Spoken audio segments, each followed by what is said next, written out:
program, which is a UK aid-funded program helping to drive the way people change towards cleaner cooking options. So MECS at its heart has a focus on how people cook, really understanding that and using that deep understanding to find ways to help them to cook in less polluting ways, particularly with electricity, where there's a big investment in electrification. And a key insight that we gained early on through studies in Kenya and other East African countries is that cooking with energy efficient electrical devices like an electric pressure cooker can deliver huge financial savings to households. And we believe that a key to helping households to change lies in demonstrating these benefits in ways that they can relate to. And that means through recipes that they cook on a daily basis. And the eCookBook concept, electric cooking book, eCookBook, is a key tool in our armory. And today we're launching the India eCookBook. And we're excited to make this available and hope you'll share this widely to promote the benefits of e-cooking. Today's session, we've just got two speakers, Jacob Todd, who will set the scene by describing the eCookBook work across MECS, and Sheetal Rastogi, who will talk through the India eCookBook. And then we'll have some chance for question and answer and comment. If you have any questions or comments you want to make, put them in the chat and we will respond to them. If you want to make yourself known, introduce yourself to others, give your email address, do it all in the chat, and then hopefully that will lead to further conversations. So without further ado, I will introduce Jacob. So Jacob Todd is a research fellow at the University of Sussex. His work centres on modern energy cooking services with a particular focus on innovation systems around clean cooking technologies and African cuisine and cooking practice. And he's published a commercial cookbook, the Groundnut Cookbook, in the UK and in the US, and edited several of the MECS eCookbook series. So I'll hand over to Jacob. Thanks, Nick. Good morning or afternoon, you may be. I'm just going to share my screen. Can everyone see the lead slide? I'll take that as a yes. So yeah, here to talk about the eCookbooks. Yeah, I'm a research fellow at the University of Sussex, working on the Modern Energy Cooking Services program, and I've been involved in all of, most if not all of the eCookbooks, which were first published in 2019. So give a quick outline of eCookbooks in the next slide, and then look at some of the key focus of a lot of the eCookbooks, which is on time, energy, and cost, and look at the key messages and audiences. And if the video manages to work, give a little clip of a presentation of the eCookbook in Uganda, which was one of the latest before this one. So let's go on. So the eCookbooks were first published by the MECS program in 2019. It started in Kenya. It came about because there was a cooking diaries trial which was done in Kenya, which looked at the household use of cooking fuels in Nairobi mainly. And for 2 weeks, the households cooked on the fuels and appliances they had in the household used to, so predominantly biomass, charcoal and wood, and sometimes LPG. And then for the remainder of the trial, the 4 weeks afterwards, converted over to electric appliances and some energy efficient electric appliances. This produced the whole range of data, very complex, predominantly from the household level. So what we wanted to do is really get a sense of the individual dishes. So we went to different households and cooked the dishes and took the energy consumption data from individuals and started to see what the implications were of cooking certain dishes on energy efficient appliances from an energy perspective, but also from a behavioral change perspective. So what might have to change. So the eCookbooks sought to and seeks to package and present quite complex findings from cooking diaries and other studies in a digestible and accessible way. So households, and then it broadened out after we realized that utility companies and policymakers were very interested in this and can make good or better informed decisions around fuels and appliances for cooking.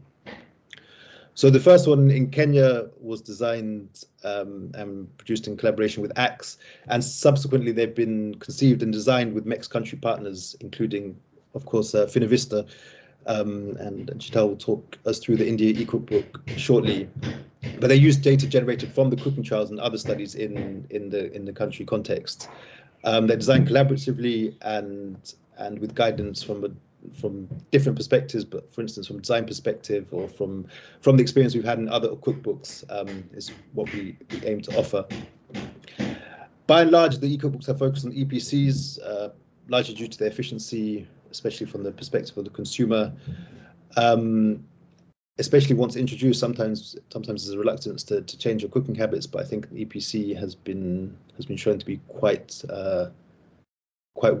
well received once familiarity has come about. So yeah, predominantly they explore the relationship between energy and cooking from the perspective of the user in order to inform others. And so since 2019, there's been 7 published, of which we're presenting one today, the latest, the India eCookbook. This is across Africa and Asia.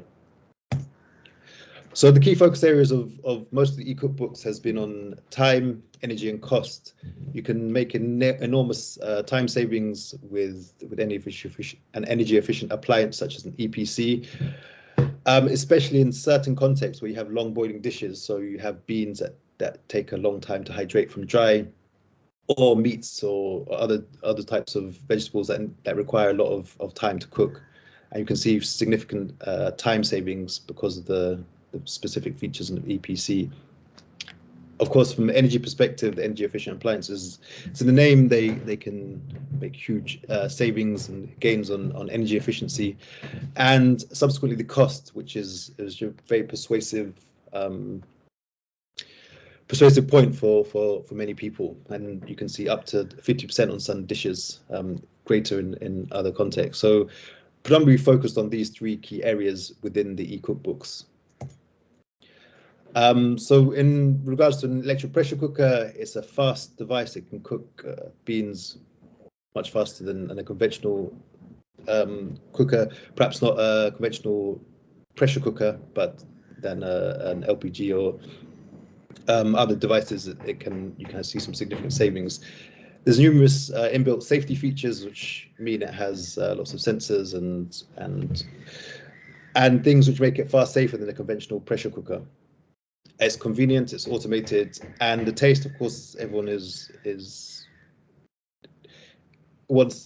people want their food to taste just as good as it previously did, and we found that by and large it has performed excellently on reproducing dishes by the same quality, and it's of course energy efficient. So as I said, the cookbooks were originally conceived as conventional cookbooks to inform everyday cooks. But we realized that primarily cookbooks and recipes, where we first did it in Kenya, weren't widely used. Many younger cooks used YouTube and local food bloggers to learn new recipes. And in fact, the people who were really interested in it came from a far wider demographic. So government agencies, clean cooking, electrification stakeholders, cooking device retailers, and NGOs, as well as users and consumers, really found the findings and the way they're presented in electric cookbooks, in eCookbooks, really informative and helped them to digest information quickly, and also illustrated it in a way that made it easier to access. So through illustrations, photos, and just through the general approach, which often takes the case of an individual, so follows the story of an individual. So the timeline, as I said, started in Kenya, the eCookbook that came out, the cooking diaries, and subsequently they've also been translated into other forms. So through other forms of the media, Jaconi Magic, who's predominantly a YouTuber, has produced her own eCookbook and came with the MECS East Africa launch. It's been involved in challenge funds. Nimoa's Kitchen, another Kenyan food blogger, has also taken it on, showing how to cook using electric cooking devices. The Tanzania eCookbook came out in 2020. We have the eCookBook in Myanmar, which came out last year. And as well as in literal form, they're also been on TV. This is Picking Up Power, which is a Kenya Power show to promote cooking with electricity. So it's from the TV. Shamba Shape Up's another TV show. So really, they've had a far wider kind of outreach than even we'd hoped. So it's been a fantastic way of entering this information into a broad scope of different media. So we're here to find out more about the India eCookbook, of course, and Sheetal will go through the particulars of it. I thought I'd show you just the Uganda eCookbook launch, which is the latest one to have launched, which launched a couple of weeks ago. There were a few sound issues, so I'll see if they've been resolved, and if not. The launch of the eCookbook is part of a series of modern energy cooking services campaign that seek to highlight the... Nick, are you able to hear that? Yeah, we are able to hear that, Jacob. Okay, so I'll just play a minute just to demonstrate the launch of the eCookbook in Uganda. And often they have cooking demonstrations and physical events. I think this might be the first digital launch we've had. So yeah, just to give a sense of some of the eCookbook launches in other contexts.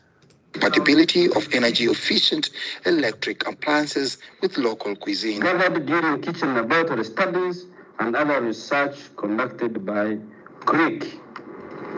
The Uganda eCookbook looks at the role energy efficient cooking devices such as the EPC, such as the electric pressure cooker can play in Uganda's energy future. One of the new innovations on display at the launch in Kampala is this electric pressure cooker. And it's electric, so we can take you through it. You understand it very well, how to operate it. And also when it comes to maintenance, its basic maintenance is cleaning. According to the Center for Research in Energy and Energy Conservation, CRIC, the EPC is the fastest way to cook compared to other fuels, demystifying the misconception that cooking food with electricity is expensive and unsafe is the major hurdle stakeholders have to deal with. I'll leave it there and pass on Sheetal to talk to us more about this specific India eCookbook, which we're here to learn about. Thank you. Great, thank you. So hopefully you're all excited and looking forward to seeing the India eCookbook Finavista have put together with research that they've carried out in India on Indian dishes, supported by the MECS team that Jacob leads.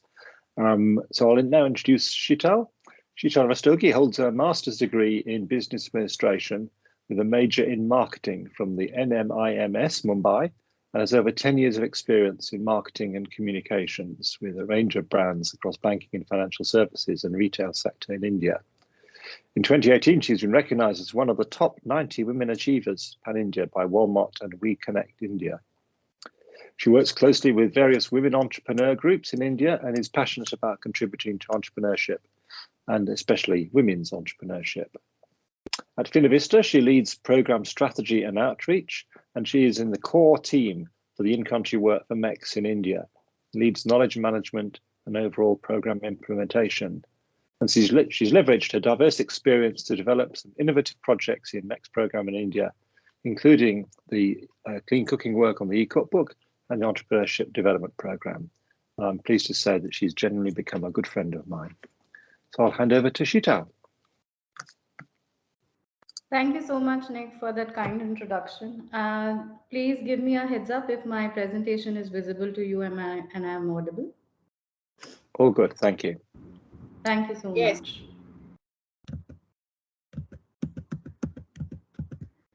Thank you all for joining us and taking time out for hearing to the findings of the India eCookbook. And I will also like to thank MECS program, Loughborough University, GAMOS team, and the MECS culinary team for helping us. Like Jacob said, that eCookbooks have been a critical part of MECS program, and we are really glad to present our findings today on the Indian eCookbook. I won't be able to share the entire eCookbook page by page today in the interest of time. So just glancing through that, it's a comprehensive document. And, after this session, we'll be sharing a mail to you in which you'll get the details, you'll get the link to the eCookbook, and we'll be glad to hear back your comments and get back to us with, any discussions that you want to. Uh, just giving a brief overview before we get on to the exact findings. We already know, most of us who are from India know that India is now an electricity surplus nation, and it's moving towards a universal access to increasingly reliable supply of electricity. However, we know that there is a negligible reliance upon electricity for cooking. Government of India has given a massive push towards electric cooking in its campaign for Go Electric, in which there are two sectors which have been given a thrust. One we all know is electric vehicles, and other is electric cooking. This is one of the major landmark steps towards promotion of electric cooking in India. This e-cookbook will take you, you can expect that, we've given a detailed overview about, the culinary experiences of people across India. And we talk about the efficiency of electric devices. We also give an understanding of how it compares, with LPG, and this is being done across a range of dishes.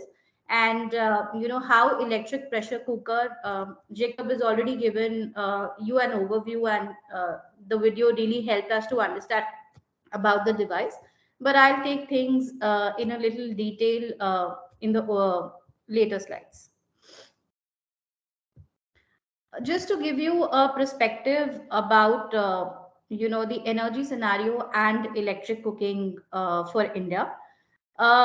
We know that LPG with the Ujjwala Yojana has made a very wide inroads, and there is a 99.8% LPG penetration as of 2021.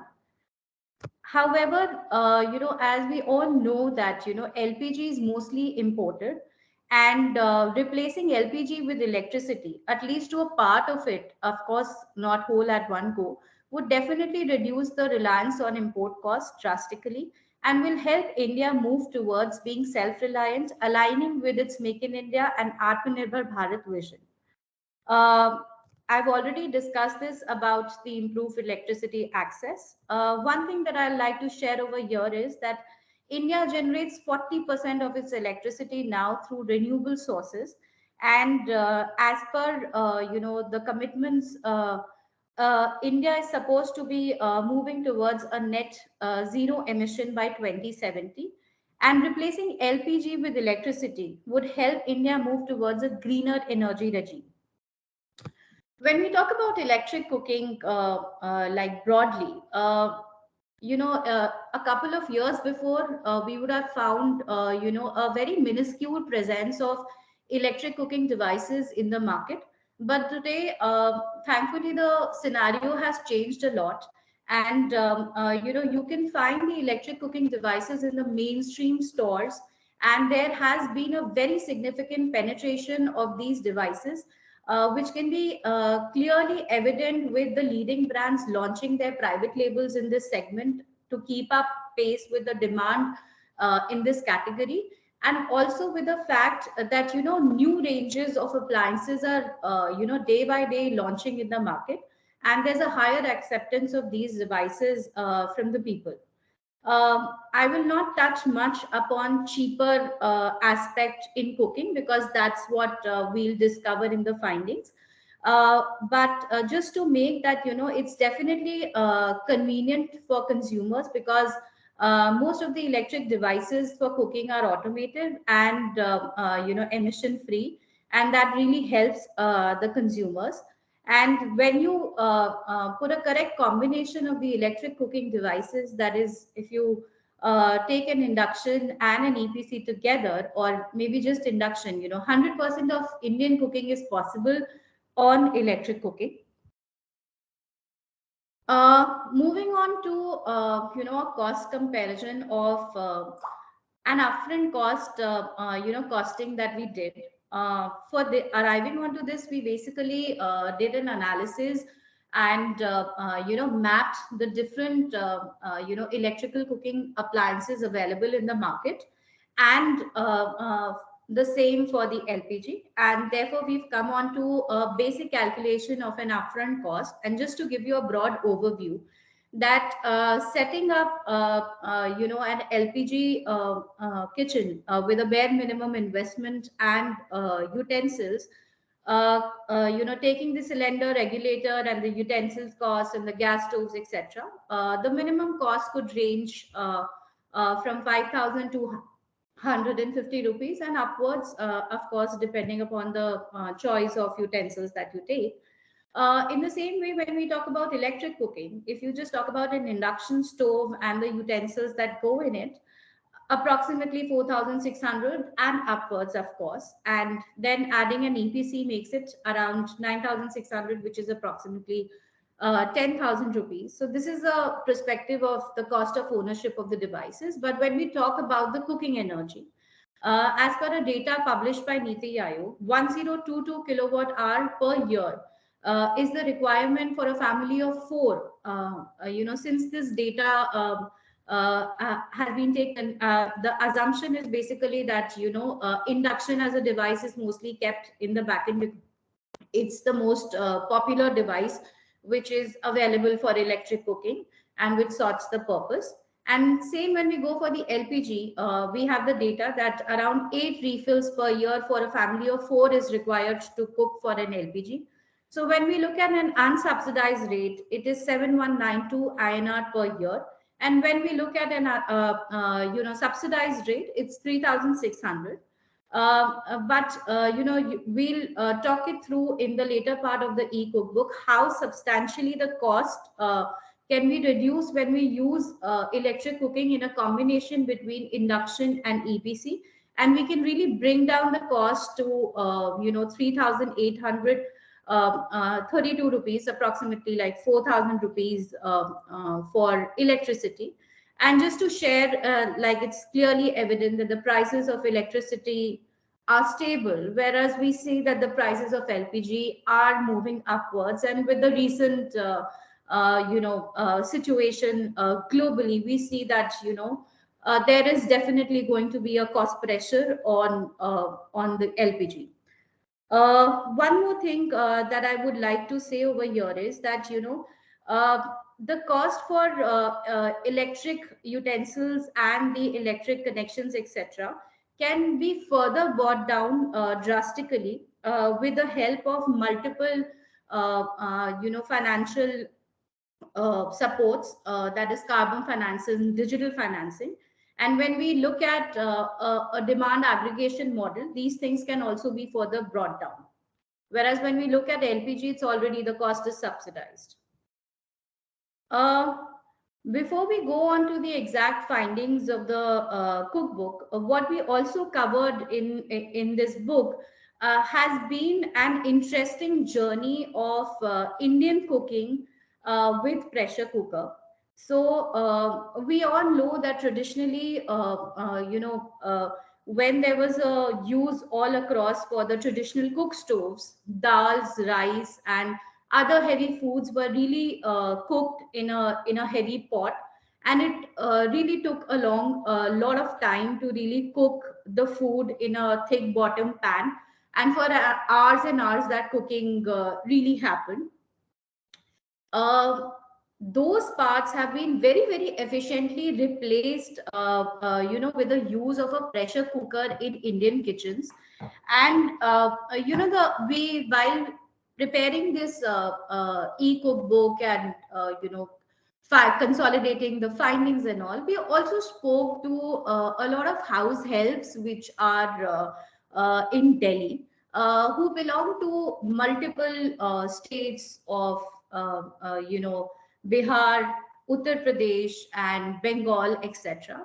And we came to understand from them that pressure cooking as a concept, of course, is totally available in the urban areas, but is equally well appreciated in the rural areas as well. And we were really glad to understand that the concept of pressure cooking and cooking dals, khicharis, and boiled potatoes, etc., has become a very common thing, even with the rural people having one pressure cooker at least at their home, where they have cook stoves available. um, Aside to this, what we really like to highlight over here is that this concept of pressure cooking has been very popular in India from ages. And electric pressure cooker is, we can see that, it's like a futuristic device in this domain, and can definitely take care of a lot of food and cooking requirements, which we'll see going further in my findings. And touching upon the cooking time, safety, versatility, and convenience. Some of it I've already shared with you, but safety is something that I'll really like to touch over here. We already know that the traditional ways of cooking are harmful, causing respiratory and all sorts of diseases due to household air pollution. Pressure cooker, definitely with the LPG regime, has been a much safer option, but definitely there are issues with respect to pressure cooker bursting. There are issues with respect to the noise and the pressured whistles that come out. When we talk about electric pressure cooker, since the device is a multi-layered safety mechanism, it's really safe and convenient to cook. Just elaborating a little further upon the efficiency aspect. So when we look at electric pressure cooker, and we look at the LPG and traditional cookers, induction and pressure cooker, we found a couple of differences which are clearly evident. That there is a heat loss via radiation and heat loss via convection up the sides of the pan when we look at LPG plus pressure cooker or any other equipment there. When we look at induction, of course, we see that there is a reduction of the heat loss by convection up the sides of the pan, but does not mitigate the heat loss by radiation from the sides of the pan. But when we look at the electric pressure cooker, not only the feature of automation, which turns off the heating element as soon as the operating pressure is reached, it the electric pressure cooker, the heat loss and the radiation loss is absolutely not there with respect to the insulation, and it reduces the heat loss by convection up the sides of the pan and reduces radiation from the sides of the pan. I'll not touch base on this because we've already covered this previously. So just moving forward, but one point that, when we talk about adoption of any kind of device for cooking, aside to all the features of convenience, efficiency, safety, etc., the important aspect for a consumer choice is always whether the device can cook the food the way the consumers want and get the taste. And we will be sharing this in the later slides, but just to give you an overview that the food cooked on an EPC is equally tasty because the flavors blend very well due to even heating of the cooking devices. Coming on to the kitchen lab experiment that we did, and we had this finding. We did a detailed cooking culture study that we conducted for India, and we found out that the choice of dishes, ingredients, seasonings, and the flavors change from one region to another, and at times within the region too. Broadly, the country has 5 clear regional divides based on climate, geographic, and cultural differences. And we'll see in the next coming slides that how are the from one region to another the food really changes. For this study, we basically took 24 dishes from the staple and popular category across different regions, which reflect a larger, Indian palate.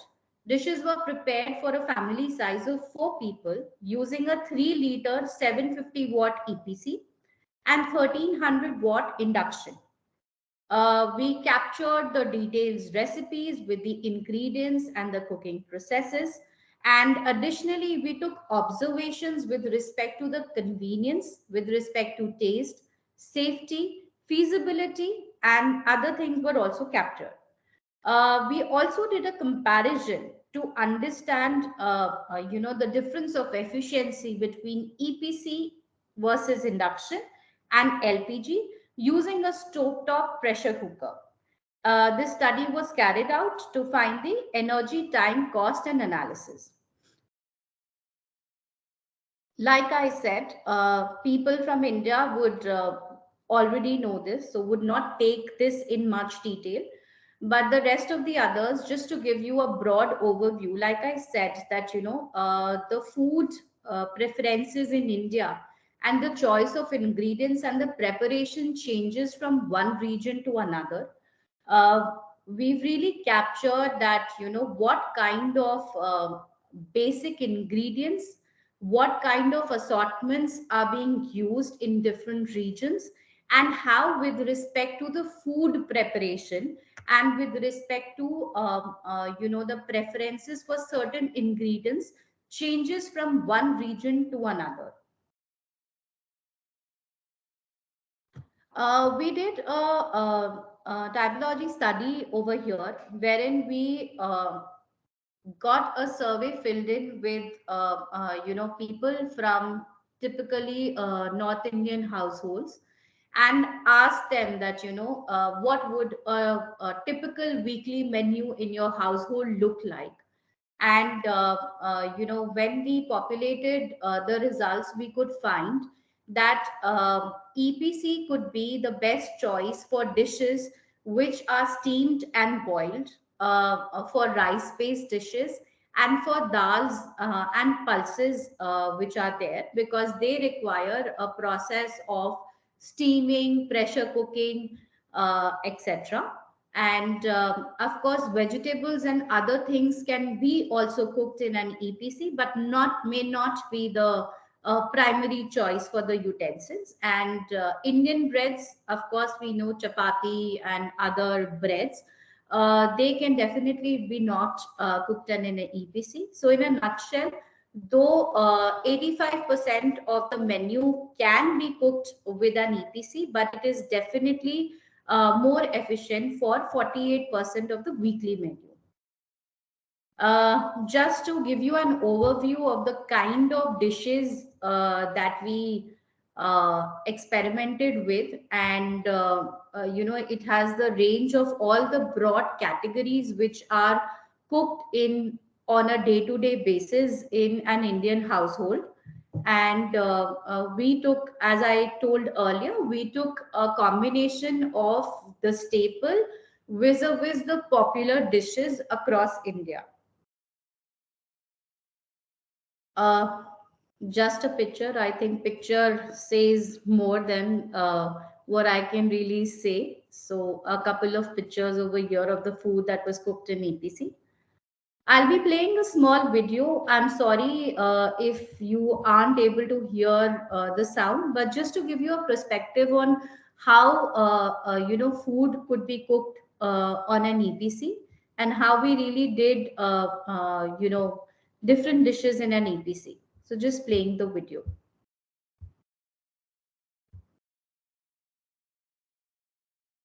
I don't know if you can hear the sound. Is the sound audible to you people? I can't hear anything now.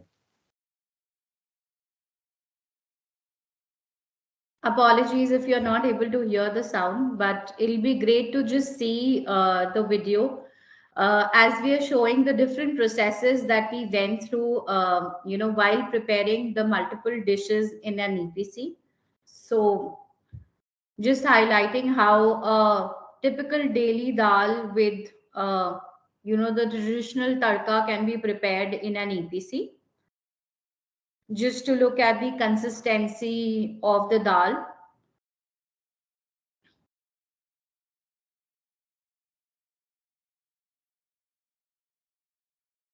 We prepared a lot of gravy, since in Indian food a lot of gravy based dishes are popular. So it's just good to see how a gravy can be easily prepared with an even texture in an EPC.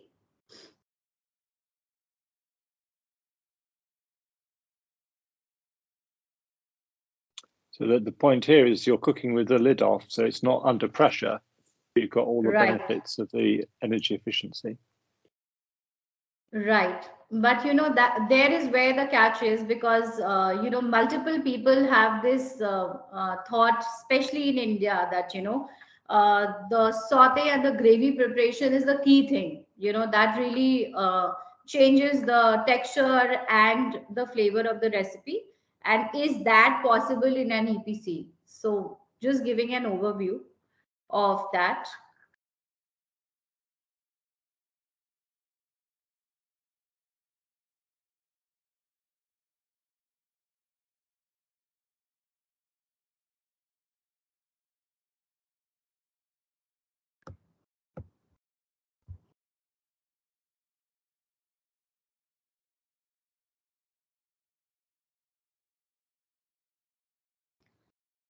So our routine vegetables being cooked in an EPC. Suppose this saute process, the lid will be closed. Again, now coming on to the rice preparation.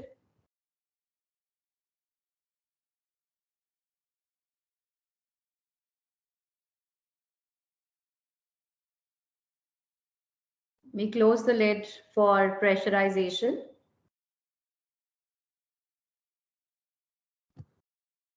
As we've already know that it's automated, so you can set your time accordingly.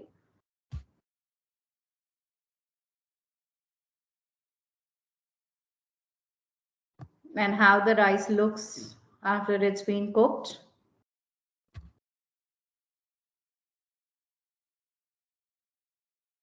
So this would just give an overview of how you could really do a saute process in an EPC.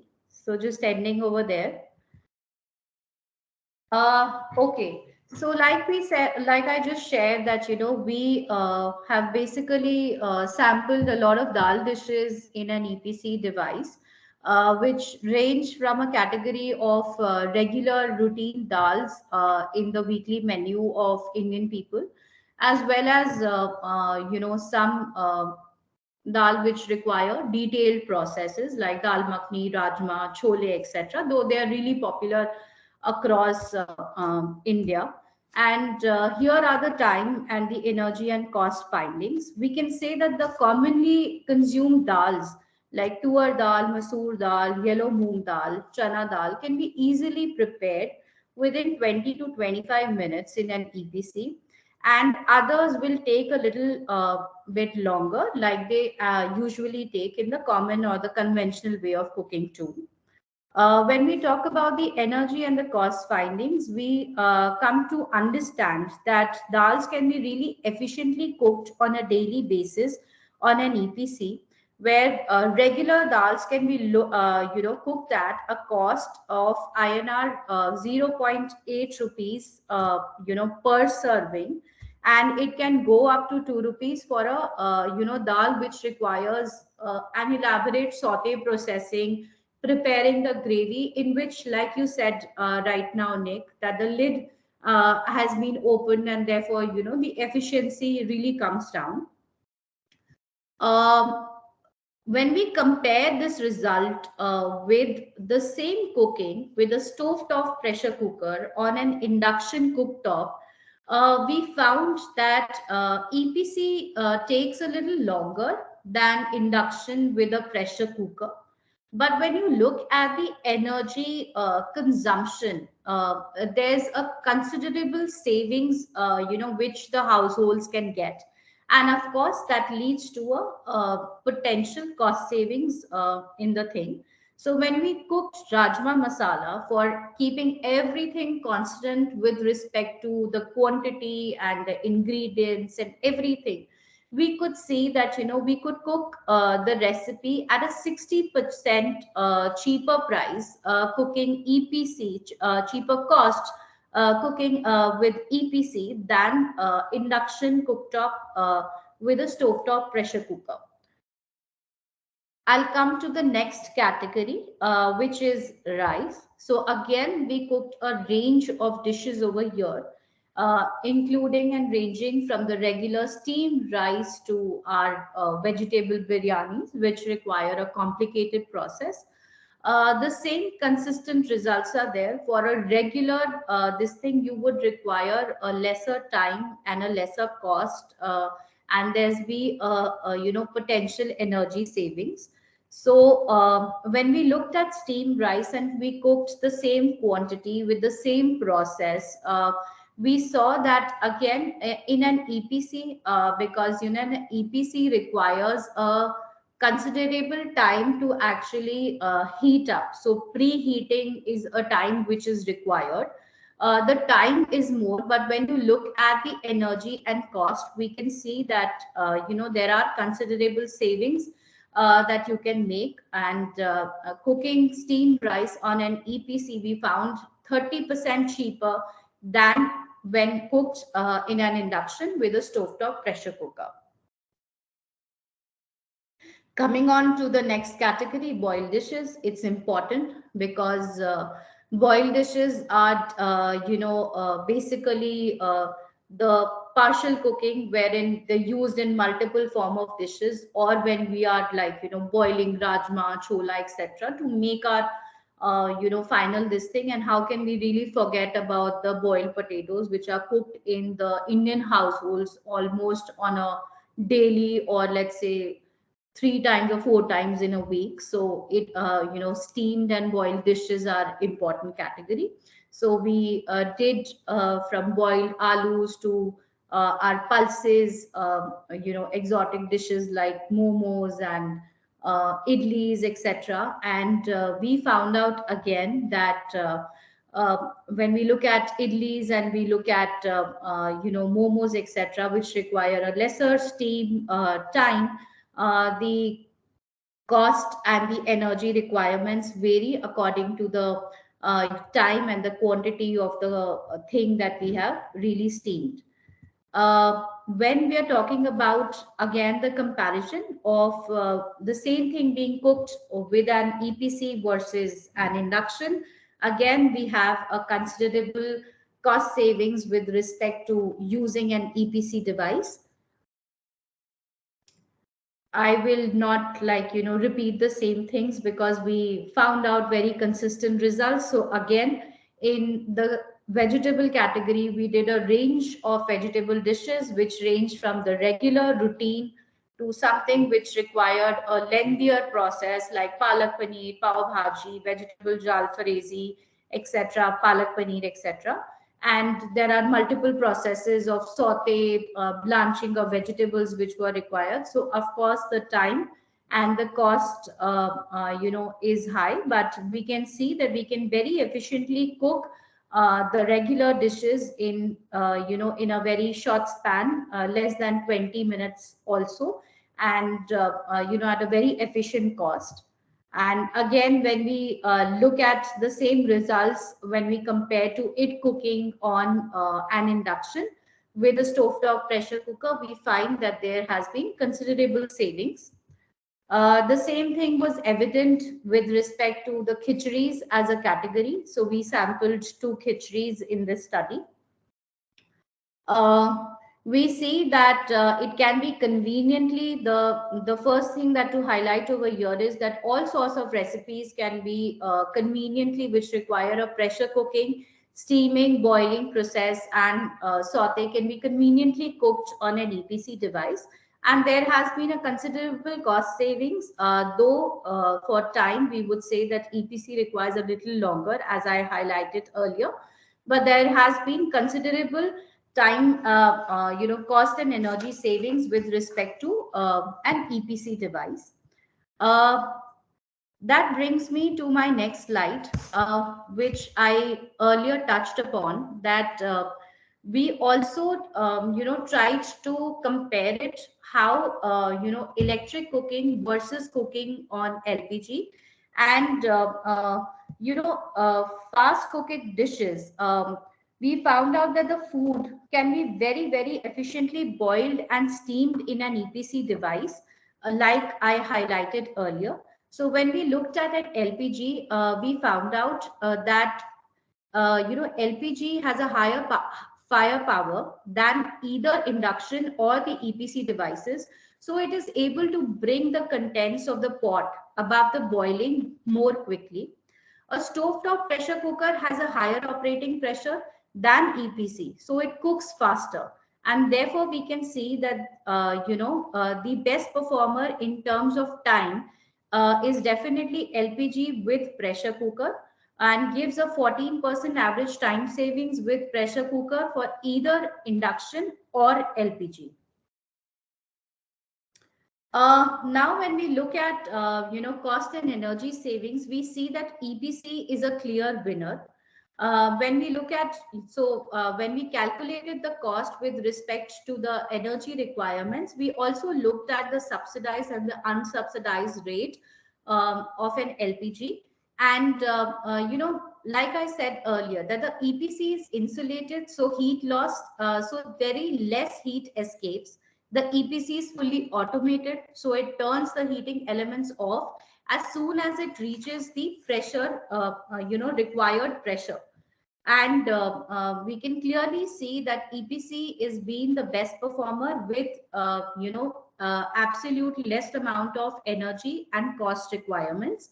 And you can make 40% of the cost saving with an EPC versus LPG with pressure cooker. Just as a conclusion of what we really found out, in this study, that it is evidence that in this eCookbook shows that an EPC can be valuable complement to an induction stove, as each owns its own strength and weaknesses.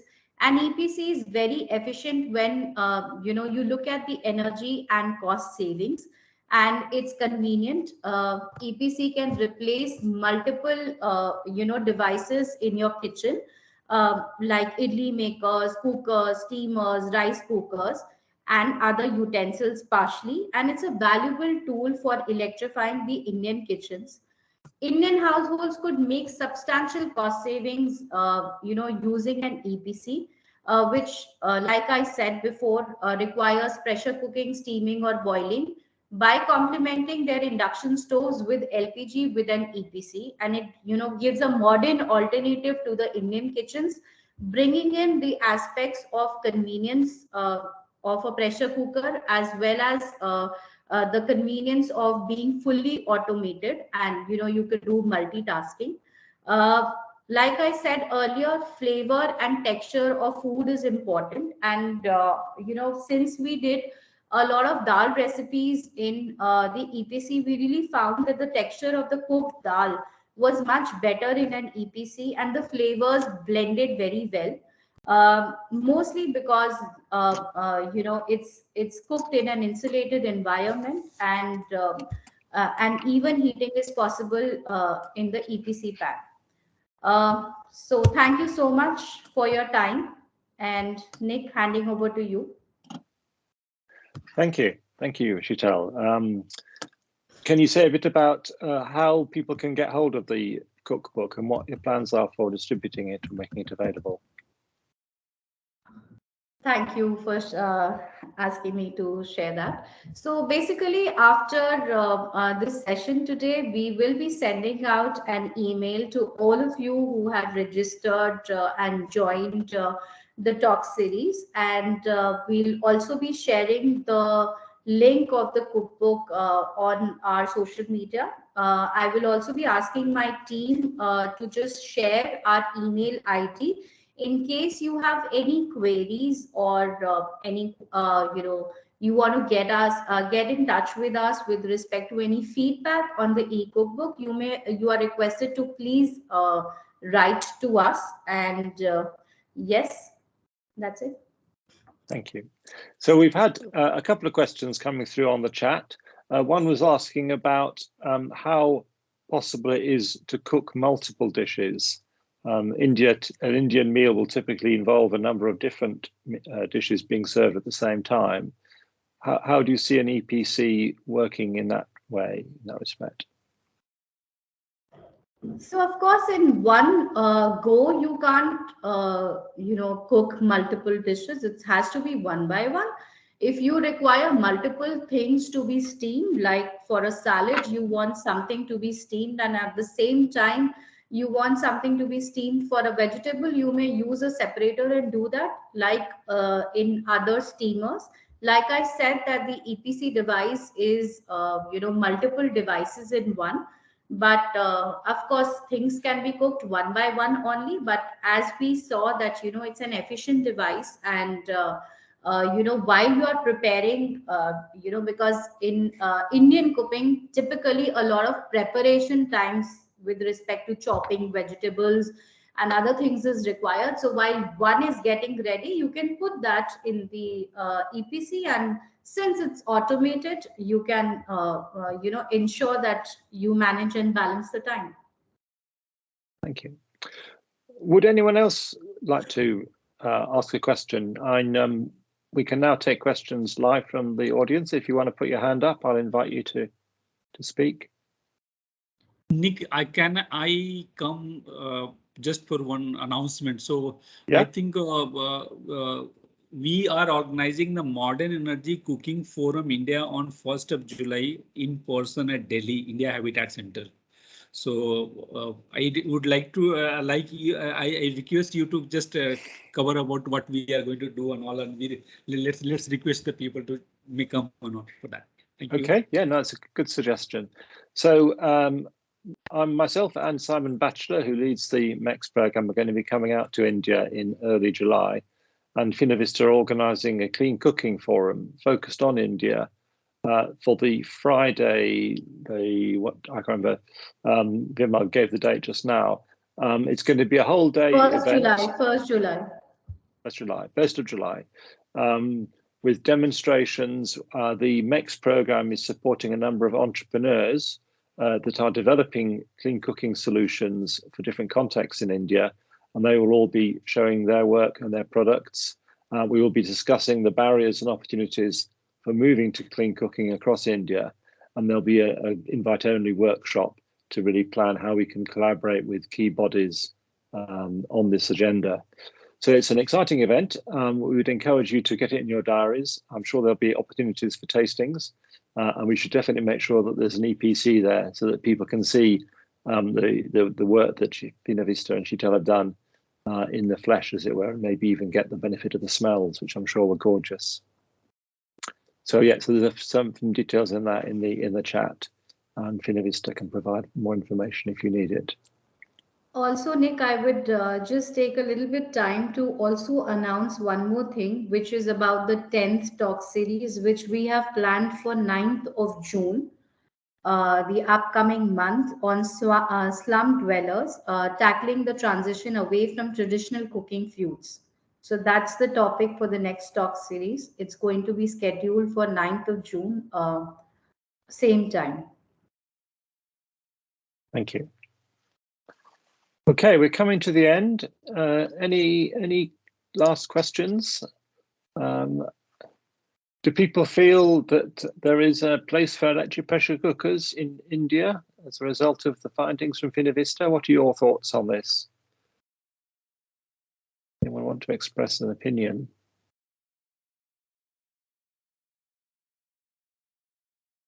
No? Okay. Well, thank you all, everyone. Yes, go on. Someone wants to. You want me to answer, so you have to repeat. Sorry, I'm sorry for missing a question. Yeah. No, it's just I'll just invite in the audience if they had any views on the role of electric pressure cookers in India. So it's I think there's a lot of potential there, and they are ideally suited for certain dishes that require lengthy cooking periods. But I think, as Sheetal has admirably shown, they are very suitable for that combination of initial frying, sautéing, getting the flavors going, and then the longer boiling, which often you do need. And I think they can deliver really good results. I think I would definitely recommend you, as individuals, just trying them yourselves. Okay, well, again, thank you very much. Hopefully you can all have a look at the eCookbook and share your thoughts. And we'll come to the next of these talk series. So good afternoon, good evening, good morning. Goodbye. Thank you everyone for joining in today. Thank you. Yeah, thank you all. Thank you for joining. Thanks. Good session. Yeah, thank you. Thanks, Jacob. Thank you, Jacob. Thanks. Bye.